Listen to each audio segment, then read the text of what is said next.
अस्सलाम वालेकुम students. Next हमारा टॉपिक है वोल्ट मीटर। ठीक है।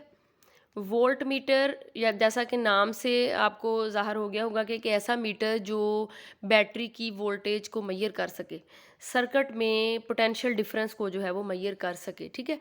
तो ऐसा इंस्ट्रूमेंट क्या कहलाता है? Volt meter.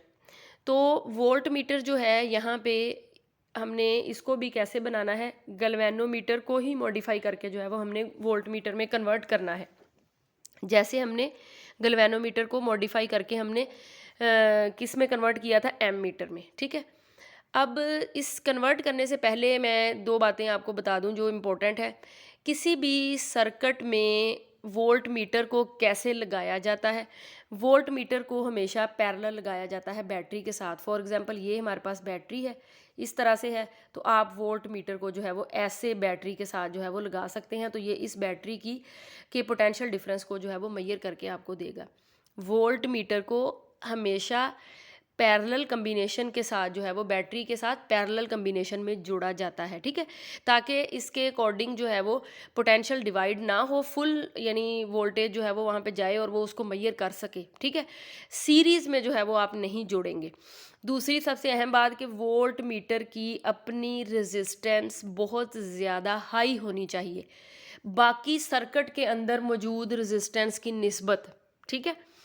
वोल्ट मीटर की अपनी रेजिस्टेंस बहुत ज़्यादा हाई होनी चाहिए। क्यों? इसलिए कि अगर वोल्ट मीटर की अपनी रेजिस्टेंस हाई होगी तो उसमें से करंट जो है वो पास नहीं कर सकेगा हाई रेजिस्टेंस होने की निस्बत। क्योंकि रेजिस्टेंस ज़्यादा होगी, करंट की टेंडेंसी हमेशा यही होती है, वो उस पाथ की तरफ जाता है जहाँ पे रेजिस्टेंस कम होती है। तो सर्किट की रेजिस्टेंस कम होगी, वोल्ट मीटर की अपनी रेजिस्टेंस बहुत हाई होगी, तो क्या होगा कि इसमें से करंट नहीं गुजरेगा और वोल्टेज ड्रॉप नहीं करेगा। जब वोल्टेज ड्रॉप नहीं करेगा तो ये इन दोनों एंड के ऊपर जो है वो हमें एक्यूरेट वैल्यू जो है वो मैयर करके देगा। ये हमने ऑलरेडी पहले भी हमने इसको डिस्कस किया जब हमने पोटेंशियोमीटर भी पढ़ा था कि वोल्ट मीटर की अपनी रेजिस्टेंस जो है वो ज़्यादा होनी चाहिए। ठीक है। तो ये दो जो है वो बातें आपने वोल्ट मीटर के लिए जेन में रखनी है। तो अब हमने क्या करना है? अब हमने गैल्वेनोमीटर को वोल्ट मीटर में कन्वर्ट करना है। देखें, गैल्वेनोमीटर का सबसे पहली बात है कि गैल्वेनोमीटर तो करंट के लिए आपके जेन में आ सकता है कि यहाँ पे फॉर एग्जांपल ज़ीरो है, यहाँ पे करंट आई जो है वो इसको मैयर करने के लिए इस्तेमाल किया जाता है। तो हम इसी मीटर मूवमेंट को, यही इसका जो स्केल है, हम इसको 0 वोल्ट के लिए और यहाँ पे वोल्टेज के लिए हम इसको पढ़ लेंगे। जब यहाँ पे सुई होगी तो 0 वोल्ट है, यहाँ पे कुछ होगी तो जो भी रीडिंग होगी उसके मुताबिक वोल्टेज, और इस तरह से जो मैक्सिमम होगा 0 to V, तो हम इसको 0 से लेके V तक जो है वो कैलिब्रेट कर लेंगे। ठीक है। कि यानी मैक्सिमम जो है वो V तक जा रहा है और जो लोएस्ट जो है वो इसकी जो 0 वोल्ट है। तो हम इसके जो स्केल होगा उसको हम एम्पेयर की बजाय हम वोल्ट मीटर में जो है वो पढ़ेंगे। ठीक है। तो ये ज़रूरी नहीं है कि अब गैल्वेनोमीटर है तो वो उसने करंट को ही करना है, नहीं, हम उसको यानी मॉडिफाई करेंगे। मॉडिफाई करने के बाद उसका जो स्केल होगा उसको हम वोल्ट मीटर के मुताबिक रीड कर सकेंगे। ठीक है। तो मॉडिफाई करने के लिए अब हमने क्या करना है? क्योंकि जो वोल्ट मीटर होता है उसकी अपनी रेजिस्टेंस हाई होनी चाहिए, तो हमने क्या करना है कि हमने गैल्वेनोमीटर की जो रेजिस्टेंस होगी वो होगी RG, जो उसकी अंदर जो कॉइल लगी हुई है उसकी जो रेजिस्टेंस है वो RG है। तो इसके साथ हमने एक और हाई रेजिस्टेंस जो है वो ऐसे जोड़ देनी है जिसको आपने कहना है RH। देखें, अब यहाँ पे ये हमने जो जोड़ी है ना रेजिस्टेंस, ये सीरीज़ कम्बिनेशन में है। ठीक है। ये सीरीज़ कम्बिनेशन में है और आपको पता है कि सीरीज़ कम्बिनेशन में जो दो रेजिस्टेंस जुड़ जाए, फॉर एग्जांपल इसको मैं R1 कह दूँ, इसको R2 कह दूँ, तो जो इक्विवेलेंट रेजिस्टेंस होगी वो इन दोनों रेजिस्टेंस में से जो रेजिस्टेंस बड़ी है उसमें से भी बड़ी होगी। ठीक है। सीरीज कम्बिनेशन में जब दो रेजिस्टेंस या दो से ज़्यादा रेजिस्टेंस जुड़ती हैं तो उनकी इक्विवेलेंट रेजिस्टेंस इंडिविजुअल रेजिस्टेंस जो बड़ी होती है ना उससे भी ज़्यादा बड़ी आती है। तो ये आपने ज़हन में रखना है। ये जो सीरीज़ कम्बिनेशन है और पैरेलल कम्बिनेशन है बच्चों, ये बहुत इंपॉर्टेंट है इस हवाले से कि जब आप इसको आगे यूज़ करते हैं तो आपको उसका की पॉइंट पता होना चाहिए। तो हमने गैल्वेनोमीटर को कैसे मॉडिफाई करना है कि वो वोल्ट मीटर बन सके, तो हमने इस करैक्टरिस्टिक को ज़हन में रखना है कि वोल्ट मीटर की रेजिस्टेंस बहुत ज़्यादा होनी चाहिए और बहुत ज़्यादा रेजिस्टेंस करने के लिए हम गैल्वेनोमीटर की रेजिस्टेंस के साथ एक और हाई रेजिस्टेंस सीरीज़ में जोड़ देंगे। अब ये हो गया गैल्वेनोमीटर का मीटर मूवमेंट और ये हो गई एक हाई रेजिस्टेंस, और इन दोनों ने मिलकर जो बनाया है हमारे पास, जो दोनों की कम्बिनेशन से रेजिस्टेंस आएगी वो बहुत बड़ी होगी। तो अब हम इन दोनों एंड को क्या करेंगे, वोल्ट मीटर के तौर पर जो है वो जोड़ सकते हैं, ठीक है। हाई रेजिस्टेंस जो है वो हमने फार्मूले से अभी हम निकालेंगे कि कितनी रेजिस्टेंस जो है वो हाई इसके साथ जो है वो हम लगाएं ताकि प्रॉपर एक वोल्ट मीटर जो है वो बन सके, जो 0 से लेके V वोल्ट तक कैलिब्रेट हो और इन दोनों के दरमियान हर रेजिस्टेंस को हर वैल्यू को, वोल्टेज की वैल्यू को मेजर कर सके, ठीक है। अब इसमें से करंट जो है वो आई गुजर रहा है, यहाँ से जा रहा है, यहाँ से वापस आ रहा है। तो ये जो हमारे पास यानी टोटल जो आपके पास इक्वेशन बनेगी V is equal to I are.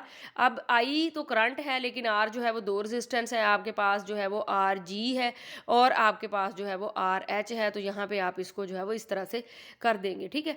तो उसके बाद जो है वो यहाँ से आर एच को रीअरेंज करने के बाद आप आर एच की वैल्यू को जो है वो हमने निकाल सकते हैं कि आर एच की वैल्यू हमारे पास कितनी होनी चाहिए, ठीक है। तो आर एच की वैल्यू निकालने के बाद ये आर एच या हाई रेजिस्टेंस आप गैल्वेनोमीटर के साथ सीरीज में जोड़ेंगे तो हमारे पास जो है वो जो मीटर मूवमेंट होगी वो हमें क्या रीडिंग देगी, 0 से लेके V वोल्ट तक की रीडिंग जो है वो हमें देगी, ठीक है। यानी आपने जब उसको 0 जो है वो 0 लेना है, आपने हाई रेजिस्टेंस जो है वो उसके साथ लगा दिया, वो वोल्ट मीटर बन गया है, उसको लगाएं और उसकी डिफ्लेक्शन जो है वो चेक करें। तो उसको कैलिब्रेट कर लें कि जो 0 वाला है यानी वो 0 देगा और वो जो उसकी मीटर मूवमेंट पे जो हाई वैल्यू होगी वो आपके वोल्टेज के लिए होगी। अब आपका स्केल जो है वो 0 से लेके V तक कैलिब्रेट हो गया। अब इसके दरमियान जो भी कोई रेजिस्टेंस वोल्ट मीटर की यानी कि नीडल यहाँ पे आएगी या यहाँ पे आएगी, वो आपको वोल्ट मीटर यानी वोल्टेज की फॉर्म में जो है वो वैल्यू देगी, ठीक है। तो इस तरह से आपने अब आप कहीं भी उसको सर्किट में लगाएंगे, अब आपको पता है कि अगर नीडल यहाँ 0 पे आएगी तो 0 वोल्ट है, अगर यहाँ पे जाएगी तो V है, और अगर यहाँ पे कहीं दरमियान में आएगी तो आपने देख लेना है कि मैक्सिमम ये है, मिनिमम ये है और ये वाली जो वोल्टेज कितनी है। तो आप इस तरह से गैल्वेनोमीटर को मॉडिफाई करके इसकी मीटर मूवमेंट को कैलिब्रेट कर सकते हैं वोल्टेज के लिए, और आप फिर किसी भी सर्किट में इसको पैरेलल जोड़ के उसके साथ बैटरी के साथ जोड़ के तो आप उन दोनों एंड का पोटेंशियल डिफरेंस जो है वो इजीली मेजर कर सकते हैं। लेकिन किसी भी वोल्ट मीटर को लगाने से पहले ये पता होना चाहिए कि इसकी अपनी रेजिस्टेंस जो है बहुत ज़्यादा हाई है सर्किट की निस्बत, ठीक है। अगर उसकी अपनी रेजिस्टेंस हाई नहीं होगी, उसमें से भी करंट जो है वो गुजरेगा और क्या होगा कि वोल्टेज ड्रॉप होगी और वो एक्यूरेट वोल्टेज जो है वो मेजर नहीं कर सकेगा। तो एक गैल्वेनोमीटर को सीरीज़ में नहीं जोड़ते बल्कि पैरेलल में जोड़ते हैं, बैटरी के साथ जो है वो पैरेलल कम्बिनेशन में जो है वो लगाते हैं, ठीक है। ऐसे पैरेलल कम्बिनेशन में आपने जोड़ना है, ठीक है। अब इन दोनों का फ़र्क जो है वो बच्चों आपने याद रखना है कि वोल्ट मीटर को बैटरी के साथ पैरेलल में लगाते हैं और एम मीटर को बैटरी के साथ सीरीज़ में लगाते हैं। पैरेलल और सीरीज़ में आपने ये याद रखना है, सीरीज़ में करंट एक जैसा ही गुजरता है ना, तो वो उसको करंट के लिए कर रहे हैं ना, तो वो सीरीज़ में लगाएंगे।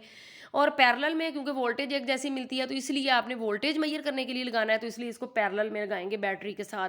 तो ये दोनों पॉइंट आपने ये ज़हन में रखने हैं क्योंकि यही दोनों पॉइंट हैं जिससे रिलेटेड आपका शॉर्ट क्वेश्चन जिसके ऊपर बेस करते हैं और फिर बच्चे थोड़ा सा कन्फ्यूज़ हो जाते हैं। तो कन्फ्यूजन वाली कोई बात नहीं, जो की पॉइंट है ना बच्चों वो आपने ज़हन में रखना है, ठीक है। अल्लाह हाफिज़।